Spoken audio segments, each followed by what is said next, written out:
عظمت والا مہینہ ماہ رمضان المبارک ہے۔ قرآن مجید نے صراحت کے ساتھ اس ماہ مقدس کا نام لیا ہے۔ کیا معنی ہے؟ یہ وہ مقدس مہینہ ہے جس کا میرے رب کریم نے نام لیا ہے، اللہ نے نام لیا ہے۔ شہر رمضان الذی انزل فیہ القرآن، فرمایا رمضان کا وہ مقدس مہینہ ہے جس میں اللہ نے قرآن نازل فرمایا ہے۔ اس ماہ نور، ماہ سرور کا نام نامی اللہ تعالیٰ نے قرآن مجید کے اندر ذکر فرمایا۔ حضرت سلمان فارسی رضی اللہ تعالیٰ عنہ ارشاد فرماتے ہیں کہ شعبان المعظم کا آخری دن تھا، اگلے دن رمضان شروع ہونے والا تھا کہ رسول پاک علیہ السلام نے ہمیں رمضان کی فضیلت پر خطبہ ارشاد فرمایا۔ آپ اس بات کو غور سے سمجھیے کہ ایسا مہمان جس کے آنے سے پہلے اس کی فضیلت بیان کی جا رہی ہے، اور فضیلت کون بیان کر رہا ہے؟ امام الانبیاء صلی اللہ تعالیٰ علیہ وسلم۔ یہ صرف ہمارے دلوں کے اندر، امت کے دلوں کے اندر اس ماہ مقدس کی فضیلت کو اور اس کی عظمت کو بٹھانے کے لیے کہ پوری طرح تم اپنے ذہن میں اور اپنے دل میں ایک بات بٹھاؤ کہ ایک عظمتوں والا مہینہ تم پر سایہ فگن ہونے والا ہے، عظمتوں والا۔ حضور نے ایک دن قبل اس کی فضیلت بیان۔ ہمارے ہاں یہ ہوتا ہے کہ ہم کسی چیز کی اہمیت کو لیتے ہیں لیکن سمجھتے ہیں کہ یہ کوئی روٹین ورک ہے، یعنی نارملی ہر سال رمضان شریف آتا ہے، اپنے وقت کے حساب سے چاند بدلتا ہے اور اپنے وقت پر رمضان شریف آ جاتا ہے۔ ہم سمجھتے ہیں کہ مطلب روٹین کا ایک معاملہ ہے، ایک روٹین کی چیز ہے۔ لیکن اگر آپ اس کو اس نظر سے دیکھیں گے نا کہ اس مہینے کے آنے سے پہلے، یعنی ابھی ایک دن بعد آنا ہے رمضان کو، اور آنے سے پہلے حضرت سلمان فارسی فرماتے ہیں کہ نبی پاک نے ہمیں باقاعدہ بلا کے خطبہ دے کے رمضان کی عظمت ہمارے دلوں میں بٹھا، یعنی فکری طور پر اور ذہنی طور پر امت کو تیار کیا۔ فرمایا تم پر ایک ایسا مہینہ سایہ فگن ہونے والا ہے جو مبارک ہے تمہارے لیے، باعث برکت ہے تمہارے لیے۔ تم اپنے آپ کو ذہنی طور پر تیار کرو کہ ایک ماہ نور تمہارے قریب آ رہا ہے۔ جو رمضان، اسلامی عبادات جتنی بھی ہیں نا، وہ مخصوص پوجا پاٹ نہیں۔ اسلامی عبادات میں سے کوئی عبادت بھی ایسی نہیں جس کا مقصد یہ ہو کہ آپ نے اتنے وقت سے لے کر اتنے وقت تک فلاں عمل کرنا ہے۔ جتنی بھی عبادات ہیں اسلامی، وہ اپنے دامن میں کوئی نتیجہ رکھتی ہیں، کوئی رزلٹ رکھتی ہیں، اس کے ثمرات انسانی زندگی پر مرتب ہوتے ہیں۔ انسان کو تزکیہ نصیب ہوتا ہے، اس کے باطن کو صفائی نصیب ہوتی ہے، اسے خیر کرنے کا موقع ملتا ہے، تربیت کے بہت سارے مواقع اس میں پائے جاتے ہیں، بہت سارے اسرار و رموز کے ساتھ اسلامی عبادات ہیں۔ یہ جو رمضان المبارک ہے نا، یہ جو روزہ ہے، یہ روزہ اپنے دامن کے اندر تربیت رکھتا ہے، تربیت۔ یا ایھا الذین آمنوا کتب علیکم الصیام کما کتب علی الذین من قبلکم لعلکم تتقون۔ اے ایمان والو، تم پر روزے فرض کیے گئے جیسا کہ تم سے پہلے لوگوں پر بھی فرض کیے گئے تھے تاکہ تم تقوی اختیار کرو۔ روزہ تمہیں پرہیزگار بنائے گا، تمہارے اندر سے جو نفسانی چیزیں ہوں گی انہیں نکالے گا، اور اللہ تبارک و تعالیٰ کی طرف تمہارے دل کا رجحان ہوگا، تمہاری روح کا رجحان ہوگا، تمہیں تزکیہ دے گا۔ روزہ انسان کی تربیت کرتا ہے، انسان کو روزہ ذہنی طور پر تیار کرتا ہے کہ اللہ کے حکم کے مطابق کھانا ہے، اللہ کے حکم کے مطابق پینا ہے۔ سب سے بڑا مسئلہ اس دور کا رزق کے حلال کا حصول ہے اور حرام سے اجتناب ہے۔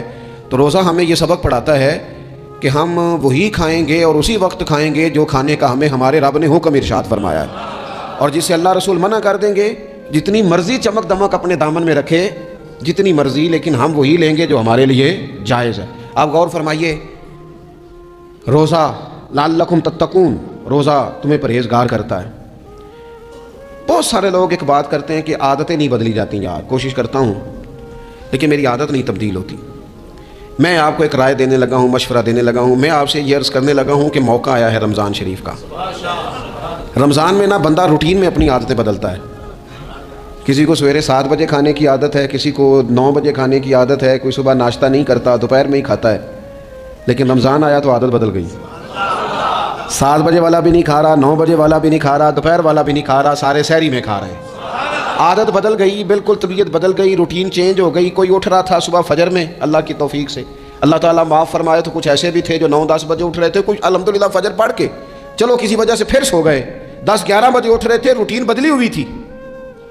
رمضان آیا تو بدل گئی، سارے سحری میں اٹھ رہے ہیں، تہجد کے وقت سب کی آنکھ کھل رہی ہے، بالکل روٹین بدل گئی، حالات بدل گئے، معاملات تبدیل ہو گئے، اوقات تبدیل ہو گئے، دفاتر کے ٹائم تبدیل ہوئے، اسکولوں کے نظام تبدیل ہوئے، مدارس کے اوقات تبدیل ہوئے، ہر چیز کے اندر تبدیلی آئی۔ معنی کیا ہے؟ کہ اللہ نے تمہیں موقع دیا ہے کہ عادتیں بدلی جا سکتی ہیں، اپنے آپ کو تبدیل کیا جا سکتا ہے، لائف سٹائل کو چینج کیا جا سکتا ہے۔ یہ موقع آیا ہے، ایک مہینہ ہے پورا، 2-3 دن 4 دن آپ کی روٹین بگڑ جائے نا سونے کی، یعنی روٹین سے ہٹ کے آپ سونا جاگنا شروع کر دیں تو پھر وہی روٹین بن جاتی ہے، پھر اسی ترتیب سے انسان سارے کام کرتا ہے۔ تو رمضان میں روٹین چینج ہوگی، سارے تہجد میں اور سحری میں اٹھیں گے، تو اللہ کرے نا یہ روٹین قائم رہے۔ رمضان میں تو اٹھتے تھے سحری کرنے کے لیے، تو اللہ کرے روٹین بن جائے اور سارا سال اٹھیں تہجد کی نماز ادا کرنے کے لیے، اللہ کرے روٹین بن جائے، چیزیں تبدیل ہو جائیں۔ وہ لوگ جن کو ڈاکٹر کہہ رہے تھے کہ دوائی بھی کھانی ہے اور پرہیز بھی کرنا ہے، تو وہ کہہ رہے تھے جی دوائی کھانا تو آسان ہے، پرہیز کرنا مشکل ہے، تو بدلنے لگی ہے نا روٹین، آ گیا نا رمضان، پرہیز کا ٹائم شروع ہو گیا۔ لہذا بہترین فائدہ یہ ہوگا کہ رمضان میں پرہیز ہوگی، ڈائٹ پلان بالکل بنایا جا سکتا ہے، اس میں چیزوں کو بالکل مرتب کیا جا سکتا ہے۔ تو رمضان شریف کے آنے سے پہلے ذہنی طور پر اپنی عادات کی تبدیلی کا پروگرام بنائیں، عادتیں بدل جایا کرتی ہیں۔ رسول کریم دنیا میں آئے وَيُزَكِّيكُمْ، حضور تزکیہ کرنے تو آئے ہیں، عادتیں بدلنے تو تشریف لائے ہیں۔ نبی پاک نے صفائی ستھرائی کر دی، ساری ناپاک چیزوں کو نکال دیا۔ تو روٹین دیکھیں کہ رمضان میں تقوی کے حصول کے لیے اپنی عادات کو تبدیل کرنا ہے، اور اس کے لیے ذہنی طور پر اپنے آپ کو تیار کریں۔ وہ جو کہتے ہیں بچے سویرے نہیں اٹھتے، وہ روٹین بنا لیں، یہ موقع آیا ہے، ابھی سے ارادہ کر لیں کہ جناب ہم نے اس ترتیب سے اپنے گھر کو، ماحول کو، بچوں کو اس ترتیب سے ہم نے مرتب کرنا ہے چیزوں کو۔ یہ آپ ارادہ کریں، اللہ تعالیٰ مدد فرمائے گا۔ رمضان المبارک کی جو خاص فضیلت ہے، اس خاص فضیلت کو رمضان آنے سے پہلے ذہن میں بٹھا لیں، اور رمضان المبارک پورے کا پورا اس ذوق سے گزاریں کہ ذہن میں بات موجود ہو، ذہن میں، کہ دراصل رمضان کیا ہے۔ اللہ کے پیارے رسول صلی اللہ تعالیٰ علیہ وسلم نے فرمایا، اے لوگو تم پر ایک عظیم المرتبت مہینہ سایہ فکن ہو رہا ہے۔ حضور فرماتے ہیں شہر مبارک، فرمایا یہ بڑا برکت والا مہینہ ہے، یہ برکتیں لے کے آیا ہے، یہ رحمتیں لے کے آیا ہے، یہ اپنے ساتھ عنایات لے کے آیا۔ اور نبی اکرم صلی اللہ تعالیٰ علیہ وآلہ وسلم نے فرمایا جو بندہ بھی قرب الہی کی نیت سے رمضان میں نیکی کا طلبگار ہوگا، فرمایا وہ اگر نفل نیکی کرے گا نا تو اللہ تعالیٰ اسے فرض کے برابر ثواب عطا فرمائے گا۔ اور حضور علیہ الصلوۃ والسلام فرماتے ہیں جو اس مہینے میں ایک فرض ادا کرے گا اللہ 70 فرضوں کے برابر اجر عطا کرے گا۔ اپنے ذہن میں ایک بات بٹھائی جائے، ذہن میں یہ بات بٹھائی جائے کہ یہ نا برکت والا مہینہ ہے، اس میں میرا ثواب بڑا ضربوں کے ساتھ آگے بڑھے گا، ایک ذہن بنایا جائے اور پھر ثواب اکٹھا کرنا شروع کر دیا جائے۔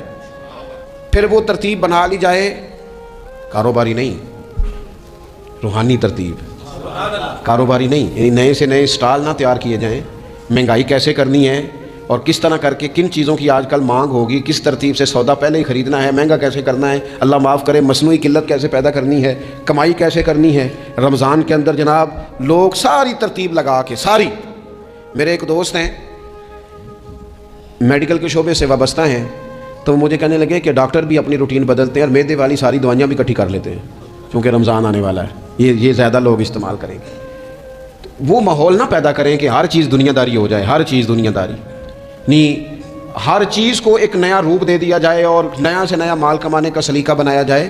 میں اکثر کہا کرتا ہوں کہ رمضان تو اس لیے تھا نا کہ اس میں کم کھانا ہے، تھوڑا کھانا ہے، لیکن اگر بندہ کہے کہ میں نے صبح کا چونکہ کھایا نہیں لہذا اب شام کو اتنا کھانا ہے کہ ہفتے سے پہلے ڈاکٹر کے پاس بھی جانا ہے، میں نے وہ سارا پوری کرنی ہے روٹین، تو پھر وہ مقصد کو نہیں نہ سمجھا، پھر اس نے اس خوبصورتی کو نہیں پایا جو خوبصورتی اس کو دین دینا چاہتا تھا۔ ایک تو رمضان کی فضیلت کو سمجھنا ہے، اور پھر جب ہم روزہ دار ہیں، ہم نے روزہ رکھا ہوا ہے، تو نبی پاک علیہ السلام نے خود اس مفہوم کو کھول کے بیان کیا، فرمایا جس بندے نے جھوٹ نہیں چھوڑا، گناہ نہیں چھوڑا، گویا غیبت نہیں چھوڑی، بدی نہیں چھوڑی، تو اللہ کے محبوب علیہ الصلوۃ والسلام فرماتے ہیں پھر اللہ تعالیٰ کو اس کے بھوکا پیاسا رہنے کی تو کوئی ضرورت نہیں، کیونکہ لعلکم تتقون، تقوی اختیار کرنا تو روزے کا مقصد تھا۔ اور اگر اس نے وہ بات کو سمجھا ہی نہیں، استاد کے لیے صرف استاد ہو جانا ہی ضروری نہیں، اس کو پھر اپنے منصب کا لحاظ کرنا بھی ضروری ہے کہ میں استاد ہوں۔ والد کا صرف والد ہو جانا ہی کمال نہیں، اس کو پھر اس منصب کے تقاضوں کو بھی سمجھنا چاہیے کہ اب میں ایک باپ ہوں، اب میں روٹین میں وہ آزاد نہیں ہوں کہ جہاں میرا جی چاہے گا جاؤں گا، جہاں میری طبیعت چاہے گی میں کھاؤں گا، جہاں میرا دل کرے گا میں وہ کام کروں گا۔ اب آپ سرپرست ہیں، سربراہ ہیں، انسان دیکھیں نا، ایک شخص ہے وہ عالم ہے، اب علم پڑھ لینا صرف کمال نہیں، وہ اپنے منصب کو بھی تو سمجھے نا، اس منصب کے وقار کو، اس کے لحاظ کو بھی تو سمجھے نا۔ ایک آدمی اگر عمر رسیدہ ہے، بڑا ہے، بزرگ ہے، اور وہ چاہتا ہے کہ میری بزرگی کی وجہ سے میرا اکرام کیا جائے، تو اسے اپنے منصب کا بھی لحاظ کرنا پڑے گا۔ اس کو حضرت سعدی فرمایا کرتے تھے، میں نے 18 سال کے بزرگ دیکھے اور میں نے 75 سال کے بچے دیکھے۔ حضور کیا مطلب؟ فرمانے لگے عمر ہو گئی لیکن اپنے منصب کا خیال نہ کیا، عادات بچوں والی رہی۔ اور فرماتے میں نے ایسے لوگ دیکھے جن کو شروع وقت میں ہی اللہ والوں کی صحبت نصیب آئی، تو وہ جو بزرگی ہے وہ پھر عمر کی وجہ سے نہیں ملی، وہ اللہ نے علم اور عمل کی وجہ سے عطا فرما دی۔ تو اپنے منصب کا لحاظ کرنا کہ میرا یہ منصب ہے۔ اسی طرح جب ہم نے روزہ رکھا ہوا ہوگا نا، تو پھر ہم نے اس منصب کا بھی لحاظ کرنا ہے کہ میں روزے دار ہوں۔ پھر خالی بھوکے پیاسا نہیں رہنا۔ رسول پاک صلی اللہ تعالیٰ علیہ وآلہ وسلم نے پتہ ہے روزے دار کی فضیلت کیا بیان فرمائی؟ اللہ کے محبوب صلی اللہ تعالیٰ علیہ وسلم فرماتے ہیں کہ رب فرماتا ہے ابن آدم کا ہر عمل اس کے لیے ہے، روزہ میرے لیے۔ اور فرمایا میں خود جزا دوں گا روزے کی، میں خود جزا دوں گا روزے کی۔ اور حضور فرماتے ہیں روزہ ڈھال ہے، جو شخص روزہ دار ہو وہ بےہودگی سے، فحش گوئی سے اجتناب کرے۔ اور اللہ کے محبوب صلی اللہ تعالیٰ علیہ وسلم فرماتے ہیں اگر کوئی شخص اسے گالی دے، اگر کوئی شخص اس سے جھگڑا کرنا چاہے تو پتہ کیا جواب دے؟ اسے کہے بھائی میں روزے دار ہوں، میرے منصب کا تقاضا نہیں کہ میں تیرے ساتھ الجھوں۔ اور رسول پاک صلی اللہ علیہ وسلم فرمانے لگے اوہو اتنی بڑی بات۔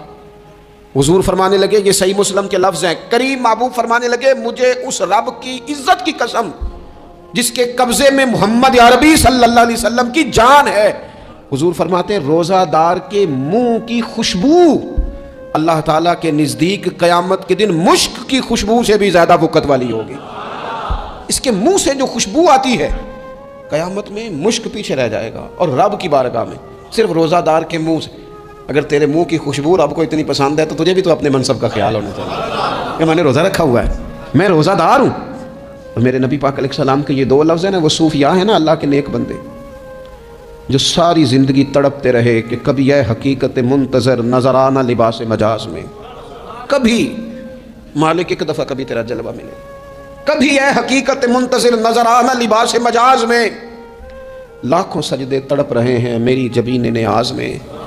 اور جو ساری زندگی کہتے رہے کہ ہم تو عمر دراز مانگ کے لائے تھے 4 دن، 2 آرزو میں کٹ گئے، 2 انتظار میں، کہ دیکھو انہیں انعام ملنے لگا ہے۔ جو اس کی راہ کے سوالی تھے، جو اس کے رستے کے مسافر تھے، جو اسے پانا چاہتے تھے، جو اس کی دید کرنا چاہتے تھے، جو اسے ملنا چاہتے تھے، میرے رسول پاک علیہ السلام نے فرمایا روزہ دار کو 2 خوشیاں ملیں گی۔ ایک خوشی اس وقت ملتی ہے جب وہ افطار کرتا ہے، اور فرمایا ایک خوشی اس وقت ملے گی جب وہ اپنے رب سے ملاقات کرے گا، جب وہ اس سے ملے گا تو اس وقت روزہ دار کو خوشی ہوگی۔ میرے دوستو خوشی تو جو ہوگی سو ہوگی، لیکن یہ لفظ بڑے حسین نہیں کہ روزہ دار کی رب سے ملاقات ہوگی، یہی لفظ بڑے باکمال نہیں؟ ایک روایت میں تو یہ ہے نا کہ روزہ میرے لیے ہے میں اس کی جزا دوں گا، اور ایک روایت میں یہ ہے کہ روزہ میرے لیے ہے اور رب فرماتا ہے میں خود روزے کی جزا ہوں، یعنی باقی نیکیوں پر ثواب ملے گا، روزہ رکھنے والے کو رب رحمان ملے گا۔ نبی اکرم صلی اللہ تعالیٰ علیہ وسلم کے امت کے صوفیاء نے نا کچھ چیزوں کو بڑا کھولا ہے۔ عارف رومی کہتے ہیں کہ ایک دن نا محمود غزنوی نے خزانوں کے دروازے کھول دیے اور فرمایا بھائی میں نے آج ہر چیز کھول دی ہے، جو جس چیز پہ ہاتھ رکھے گا وہ اسی کی ہو جائے گی۔ لوگ دوڑے، کوئی سونے کی طرف، کوئی چاندی کی طرف، کوئی جائیدادوں کی طرف، کوئی خزانے کی کنجیوں کی طرف، کوئی بڑے بہترین گھوڑے اور اونٹوں کی طرف، لوگ دوڑ گئے، جو جس پہ ہاتھ رکھے گا اسی کا، سب بھاگ گئے۔ ایاز بیٹھا ہے، نہ وہ حسن میں رہی شوخیاں، نہ وہ عشق میں رہی گرمیاں، نہ وہ غزنوی میں تڑپ رہی، نہ وہ خم ہے زلف ایاز میں، وہ لذتیں کہاں۔ ایاز چپ کر کے بیٹھا ہے۔ پھر محمود نے ایاز کی طرف مخاطب کر کے کہا ایاز اٹھنا نہیں، آج لوٹ سیل لگ گئی ہے، جو جس چیز پہ ہاتھ رکھے گا اسی کی۔ ایاز کہنے لگا بات پکی ہے نا؟ تو محمود خوش تھے، موڈ بڑا اچھا تھا، کہا بالکل پکی ہے۔ تو ایاز کہنے لگے چلو ٹھیک ہے۔ ایاز اٹھے، پیچھے سے جا کے نا تو محمود کے کندھے پہ ہاتھ رکھ دیا، محمود کے کندھے پہ ہاتھ